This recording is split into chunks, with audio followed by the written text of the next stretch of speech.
Soumaïr Gragui, 33 ans, citoyenne marocaine, originaire de la ville de Knetra. Après un parcours dans le conseil en management, dans le salariat, j'ai switché vers la recherche, donc je suis doctorante en sciences de gestion en première année.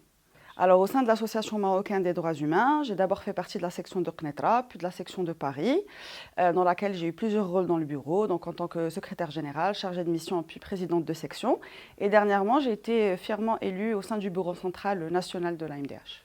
Alors, ces notions aujourd'hui sont devenues utopiques, platoniques et presque irréelles, parce que nous vivons dans un monde où il y a beaucoup de conflits, beaucoup de guerres, des génocides en cours.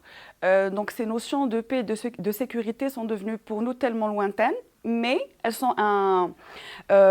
nous donnent de l'énergie pour continuer à militer, pour hausser la voix, hausser la tête et demander une égalité pour tous les humains, quelle que soit leur nationalité, leurs origines. Moi, je suis née au début des années 90, donc j'ai un peu vécu toutes les guerres qui ont eu lieu depuis ces années-là. Donc, il y a eu la première intifada, la deuxième, il y a eu la guerre d'Irak, il y a eu toutes les guerres qui sont venues après 2011, donc la Libye, la Syrie, etc.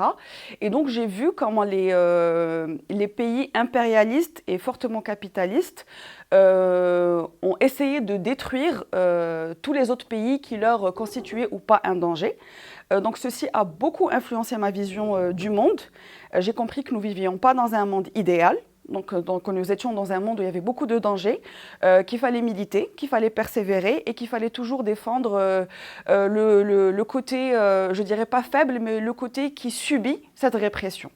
Depuis ce qui s'est passé en Palestine depuis 2023, depuis fin 2023, j'ai une forte confiance en l'union des jeunes. Parce que nous avons vu que dans tous les pays du monde, les voix qui se sont le plus levées contre toutes les injustices qui existaient, c'était principalement des voix de jeunes. Des nouvelles générations qui se sont politisées à travers ces conflits-là et qui ont créé une union malgré les différentes origines, les différentes nationalités qui donne espoir. Donc pour moi, bien sûr, l'union fait la force et j'ai comme principe la globalité, l'universalité des droits humains.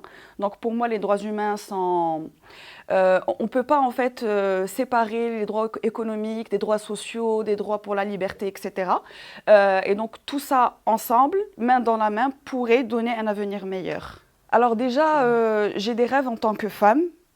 J'aimerais qu'on puisse déjà avoir un minimum de sécurité dans la rue, au travail, dans les universités, etc. Parce qu'il n'y a pas encore d'égalité entre les hommes et les femmes.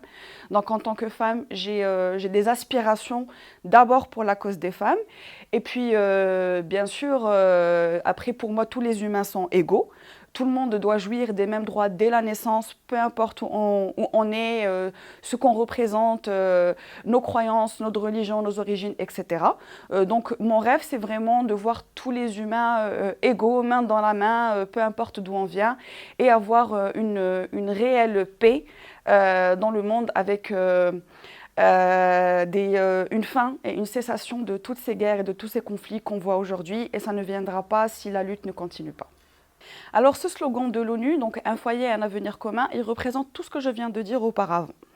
Donc le foyer pour moi c'est le monde bien sûr, toutes nations confondues, et le commun dans l'histoire c'est qu'on puisse être libéré de cette notion de frontière, qu'on puisse être libéré de cette notion d'origine, de religion, etc. Et de nous concentrer sur l'avenir commun de l'humanité. Aujourd'hui, nous avons des défis écologiques, nous avons des défis de genre, nous avons des défis pour les êtres humains en situation de handicap, etc., qui devraient nous rassembler plus que nous séparer.